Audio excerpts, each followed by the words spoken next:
temor de Dios es el que guía nuestra vida. El Señor nos va a revelar todo lo que necesitamos. Así es. Y ayer estábamos hablando de la primera parte, la primera gracia. ¿Se acuerdan de Romanos 5? Que era ser reconciliados, ser justificados. De Romanos 5:1. A ver, vamos a leerlo para trabajar con la palabra.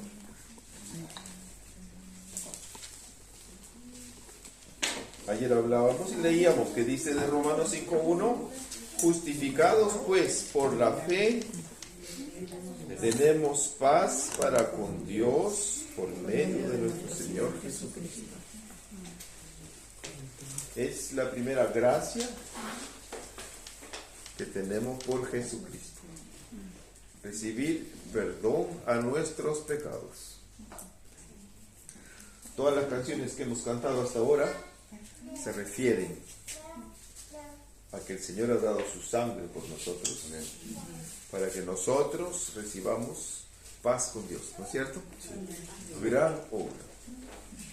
Pero hay una segunda gracia también, que está en el versículo 2, por quien también tenemos entrada por la fe a esta gracia, en la cual estamos firmes y nos gloriamos en la esperanza de la gloria de Dios. ¿Qué tal esperanza? Imagínate, hermanito, que tú en tu casa, que tú vivas con una esperanza de recibir esa gloria de Dios en tu vida. Claro, entendemos que entonces el hombre en mí tiene que morir. Ese yo que quiere siempre tener la razón y que lo sabe todo mejor, junto a todo el paquete humano que hay en nosotros de pecado. Lógico. Tiene que recibir una cruz para morir. Pero entonces recibimos la gloria de Dios. Y ayer hemos hablado de eso, que es la gloria de Dios, es su vida. Su paciencia, su amor divino, no es amor humano, amor divino. Su paciencia, su bondad. No es bondad humana, es bondad divina. Leímos ayer también, ¿no es cierto? Y esta es la segunda gracia de la cual las iglesias religiosas casi nunca hablan y mucho menos la practican. ¿Por qué me atrevo a decir eso? Mira cómo viven, en desunión, en separación, un hermano está contra el otro, se habla mentiras, se vive en forma carnal. Esa gente necesita una y otra vez que el Señor les perdone. Vienen otra vez a la iglesia y tienen que perdonar sus pecados que han cometido una y otra vez. El siguiente domingo va a ser el mismo pecado por el cual se necesita perdón. Uno está viviendo en la primera gracia. Necesita una y otra vez perdón. Otra vez tengo yo que recibir justificación frente al Padre. Y la segunda gracia, esperanza de la gloria de Dios, casi ni se conoce. Y es precisamente esa la gracia que va a transformar nuestras vidas. Y quisiera leer de Lucas 3.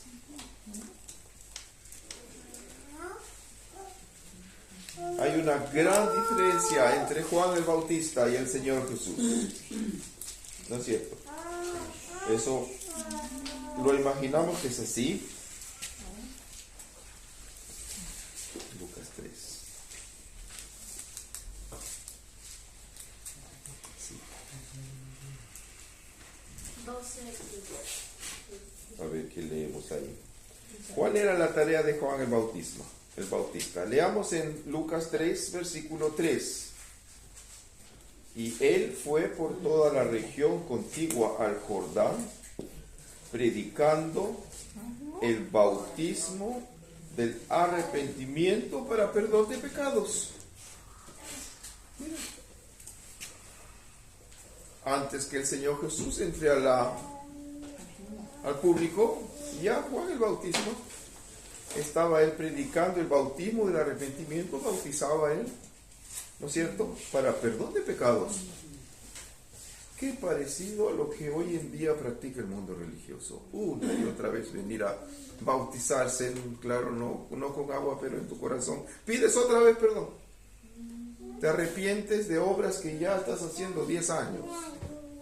Repitiendo y repitiendo y repitiendo. Pero el Señor Jesús vino para más. Él mismo nos está diciendo, dice en el versículo 16, o desde el 15 podemos leer: como el pueblo estaba en expectativa, preguntándose todos en sus corazones si acaso Juan sería el Cristo, se le confundía, pensaba, quizás él es el Cristo.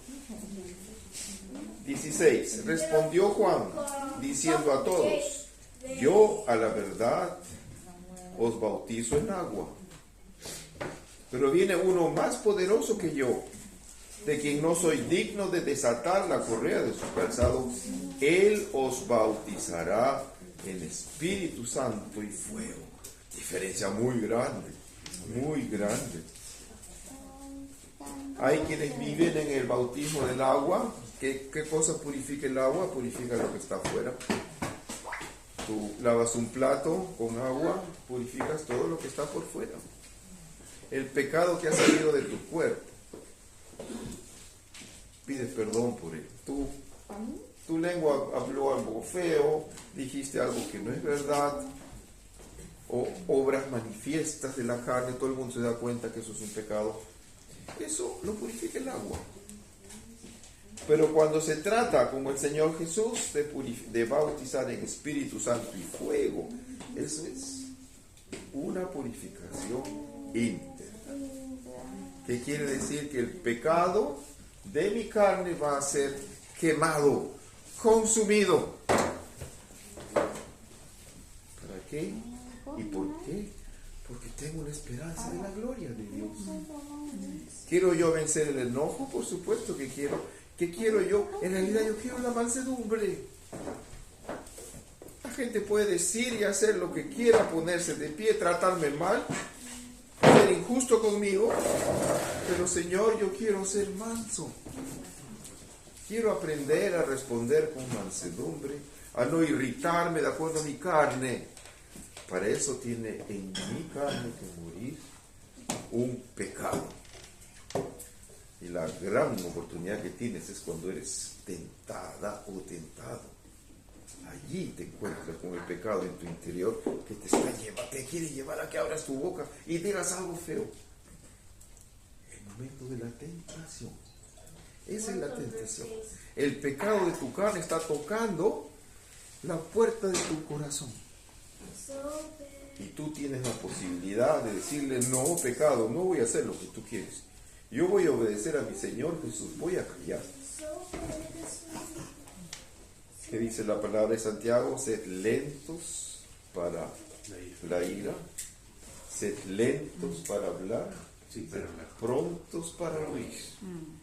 ¿No es cierto? Ahí tengo una palabra de la cruz, una espada del Espíritu, a la cual yo me puedo aferrar firmemente en la tentación y vencer contra ese pecado que quiere entrar a mi corazón. Pero hago eso y vendrá un fuego, vendrá un calor en mí. Yo estoy negando con lo cual viví años y años.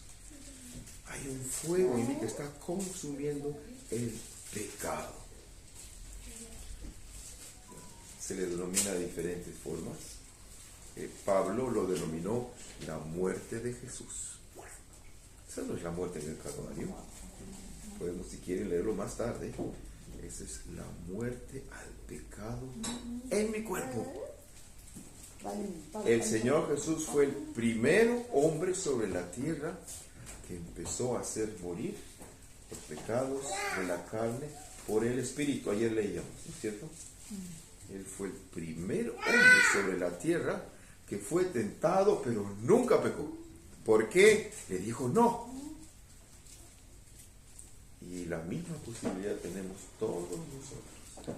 Si quieren ustedes esperar esta segunda gracia, tras la gloria de Dios, que ustedes reciban esta vida como el Señor quiere que vivas, entonces, hermanito, hermanita, empieza a llevar esta batalla en tu cuerpo contra el pecado de tu carne. No has caído todavía, perdón, no necesitas nadie que te perdone. Pero ese deseo de la carne está en ti. Cuando el hombre se empieza a ver a una mujer, es el deseo que viene, quiere tocar, quiere entrar al corazón para codiciarla.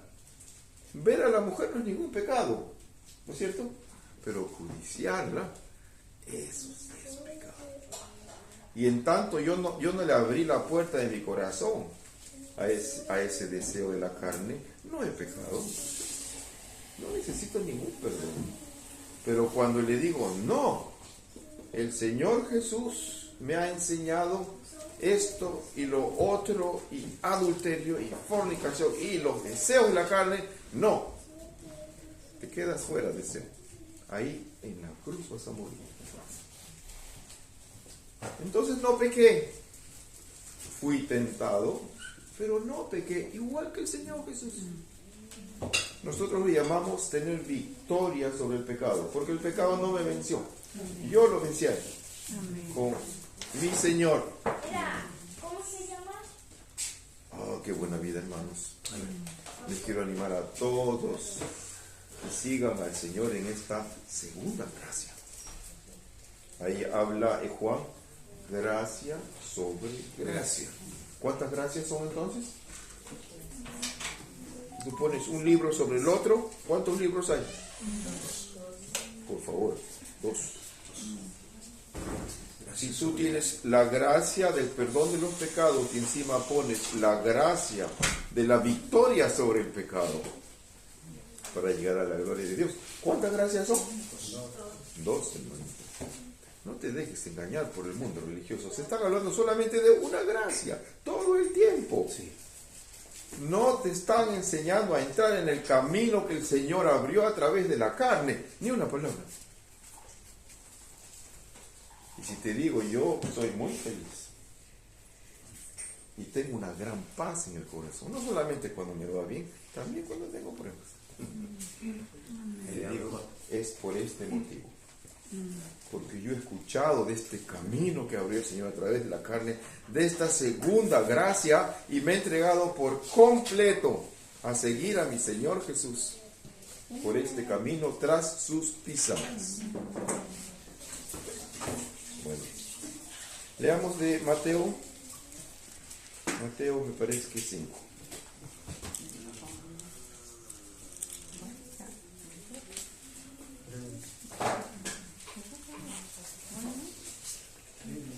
Una vez estaba en una iglesia, no sé si ya conté la historia, en Cusco.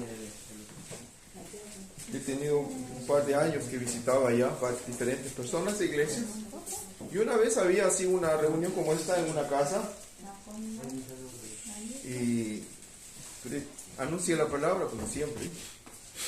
Y había una joven allí, muy inteligente, era una joven dentista. Se sintió muy juzgada por la palabra. Y tengo una pregunta, hermano, me dijo al final. Hermano, con lo que estás diciendo, ¿quieres tú decir que acaso el Espíritu Santo no está en mi iglesia? Muy buena pregunta. Yo pienso que ella ya creía que me había puesto en la esquina ella. Me había acorralado. Pero yo conocía su iglesia. En su iglesia el pastor estuvo 3 a 5 años viviendo en adulterio y todos los domingos predicando ahí y cantando totalmente asido en la iglesia a los más o menos 200 personas todos los domingos. Sin embargo, vivía en adulterio hasta que se hizo público y etcétera, siguió la historia. Esa era su iglesia de esta dentista, de la cual preguntaba si el Espíritu Santo estaba allí. Hermana, le digo, te voy a responder con otra pregunta. ¿Crees tú que en una iglesia donde el pastor está predicando todos los domingos, pero bien bonito, y cantando, pero nadie lo gana, pero vive en adulterio. ¿Crees tú que el Espíritu Santo está hablando por él en la iglesia? Se quedó asustada el hermano. No me respondió. Por supuesto que no. El Señor nunca se va a servir de un pecador para anunciar su evangelio en verdad. Pero eso sí lo hace el diablo. El diablo sí lo hace. Pero no el Señor Jesús. El Señor Jesús dice, te vomitaré de mi boca. Eso dice el Señor Jesús. Pero nadie venga a decir que esta iglesia, 3-4 años pentecostal, que estaba el Espíritu Santo. No, el Espíritu Santo ya sabía tiempo, ya se había ido de esa iglesia. Era otro espíritu el que llevaba a este pastor y que trabajaba en la iglesia. Por eso, hermanos, les digo, el engaño es muy grande. ¿Y cuál es nuestro salvavidas? Es aferrarnos firmemente a ese temor de Dios que hablábamos al principio, a su palabra. Y ser fieles a mi Señor, que Él me cuide y me guíe y no me deje entrar en este engaño. Quería leer de Mateo 5. Mira lo que dice en el versículo 27. Oísteis que fue dicho, no cometerás adulterio. Claro, está en los 10 mandamientos, ¿no es cierto? Pero ¿qué resulta? Nadie podía en ese tiempo cumplir con este mandamiento. Para este mandamiento no había en la ley un castigo. ¿Quién va a demostrar que alguien en su corazón está deseando a alguien, adulterando? Nadie. Sigamos leyendo. Pero yo os digo que cualquiera que mira a una mujer para codiciarla, ya adulteró con ella en su corazón. Estamos viendo bien claro la diferencia entre el bautismo de Juan y el bautismo de Jesús. No cometerás adulterio, claro. ¿Y cuándo se le castigaba al pecador? Cuando se lo encontraba adulterando.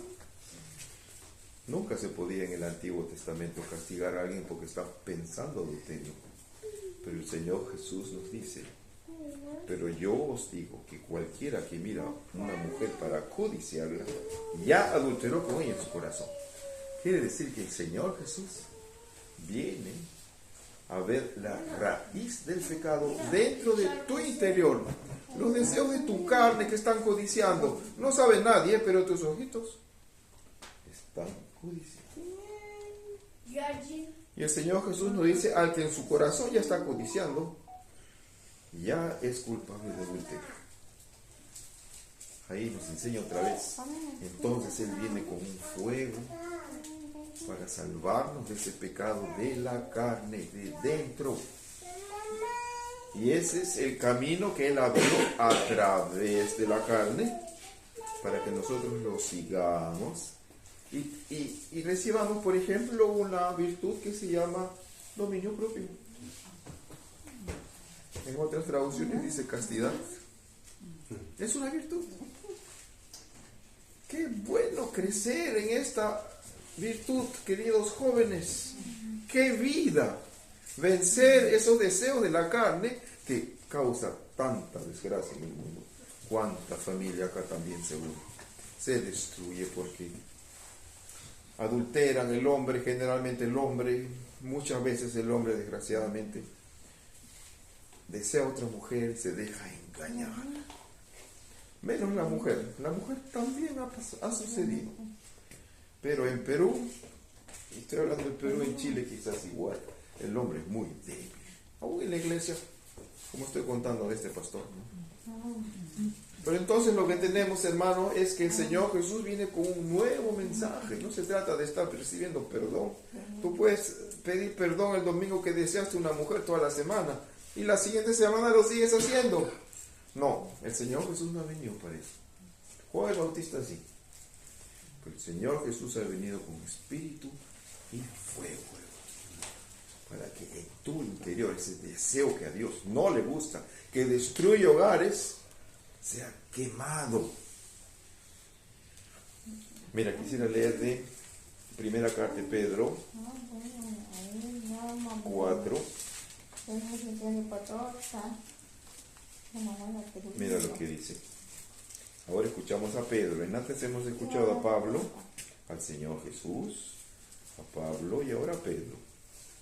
4:1. Puesto que Cristo ha padecido por nosotros en la carne, vosotros también armaos del mismo pensamiento. Pues quien ha padecido en la carne terminó con el pecado. La Iglesia Católica entendió que hay que hacer doler a la carne. ¿No es cierto? ¿Se acuerdan? Se flagela uno. Se martiriza, se flagela, se pega a sí mismo. La Iglesia Católica creyó que es así. Tengo que pegarle a mi cuerpo para acabar con el pecado. Pero eso se parece más al bautismo de Juan, ¿no? Del agua que limpia lo que está afuera, ¿no? Pero eso no es en la carne. No, es sobre la carne, en la carne. Dice, os voy a volver a leer. Puesto que Cristo ha padecido por nosotros en la carne, vosotros también armaos del mismo pensamiento. Pues quien ha padecido en la carne, terminó con el pecado. Mira lo que sigue. Para no vivir el tiempo que resta en la carne, conforme a las concupiscencias de los hombres, sino conforme a la voluntad de Dios. Oye, hermanos, qué mensaje. Clarito. Pregunto, ¿debemos vivir el tiempo que resta conforme a la concupiscencia de la carne? No. Por favor, no. Si no, conforme a la voluntad de Dios. Conforme a la voluntad de Dios. Y es que el Señor Jesús para eso vino, para que aprendamos a hacer la voluntad de Dios al 100%. En el Antiguo Testamento no era posible, porque los deseos de la carne, la ley no los mataba. La ley era débil por culpa de la carne, ¿no es cierto? Leemos. Sí.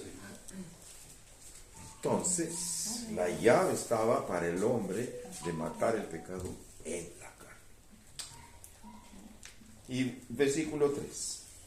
Hermanitos, un mensaje para ustedes. Baste ya el tiempo pasado para haber hecho lo que agrada a los gentiles, andando en lascivias, concupiscencias, embriagueces, orgías, disipación y abominables idolatrías. A esto les parece cosa extraña que vosotros no corráis con ellos en el mismo desenfreno de disolución y os ultrajan. Pero ellos darán cuenta al que está preparado para juzgar a los vivos y a los muertos. 7. Salto. Mas el fin de todas las cosas se acerca. Sed pues sobrios y velad en oración. Y ante todo tened entre vosotros ferviente amor, porque el amor cubrirá multitud de pecados. El mismo mensaje de Pedro, de terminar con el pecado, ¿no es cierto? Podemos seguir leyendo de Santiago también, podemos seguir leyendo de Pablo también, el mismo mensaje. Y de Juan se trata, que leíamos ayer, hijitos, esto os escribo para que no pequéis. Para eso escribió Juan su carta. Y no para seguir así como se vive en el mundo religioso, seguir en pecado y el perdón de Dios. Y nada más se canta del perdón, pero del camino de victoria para acabar con el pecado, ni se habla, ni se canta. Sin embargo, les doy mi testimonio personal. Eso es lo que ha salvado mi matrimonio. Me ha enseñado a amar a mis hermanos. Mi iglesia somos más o menos 180 o 200. Los quiero a todos, hermanitos. No hay ninguno antipático para mí. Señor, me ha amado alegrarme con todos cuando los veo. Oh, qué bueno. Tengo gozo en mi corazón. Gracias a Dios que su palabra es verdad, hermanos. Amén. Y me ha sacado de ese engaño de la religiosidad, de seguir viviendo igual que los pecadores. A fin de cuentas, si te mueres y recibes perdón, también vas a recibir gracia. Pero entonces viviste como un pecador que recibió gracia. Tu vida no fue santa. No viviste en santidad, así como el Señor quiere. No aprendiste mansedumbre, ni tu alma recibió ayuda, recibió paz tampoco. Viviste como un pecador que recibió gracia. Hay más, hay mucho más, hermanos. Hay que creer en la palabra y alimentarnos de ella todos los días. Y recibir, beber de este espíritu de victoria que me ayuda a mí realmente a vencer el pecado, que es una plaga para la gente y también lo puede ser para mí si no entro en este camino a través de la carne para seguir a mi Señor Jesús tras sus pisadas y hacer lo que Él hizo y andar como Él anduvo, hemos ayer leído, estar y vivir en Él, agradar a Dios con mi vida y aprender a amar a todos alrededor mío. Eso les deseo, hermanitos. Dios les dé gracia.